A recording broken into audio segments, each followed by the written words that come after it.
if it's true that Russians leaders responsible for illegally invading Ukraine ought to be morally condemned, as I certainly think they ought to, for the 10,000 Ukrainian civilians who've died as a result of Russian munitions since the start of that war in February 2022, and we know it continues, then it's also true that the American leaders responsible for illegally invading Iraq in March 2003 ought to be morally condemned. For the 25,000 Iraqi civilians killed between March 2003 and March 2005, 9,000 of which are believed to have been directly the result of U.S. forces and U.S. munitions.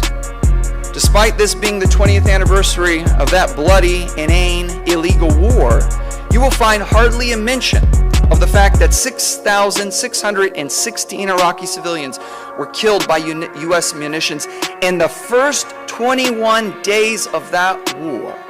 Hardly a peep. And if we believe that it is morally repugnant for a government or a political organization to kill civilians in order to achieve their objective, then we will condemn the killing of each and every precious Israeli, no more and no less than each and every Palestinian, if our commitment is to human dignity and the preservation of innocent life.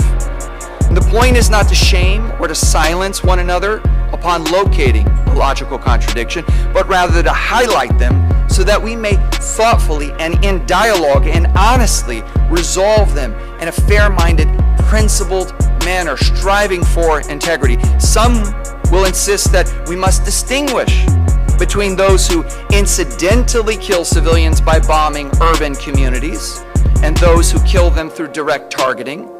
Others will reply that the intent is less important than the consequences, which are the same, the killing of innocents. And still others will argue that failing to adequately consider the predictable lethal consequences for civilians being bombed in urban areas against the warnings of human rights organizations and the United Nations constitutes a repugnant moral indifference that fails to honor human dignity.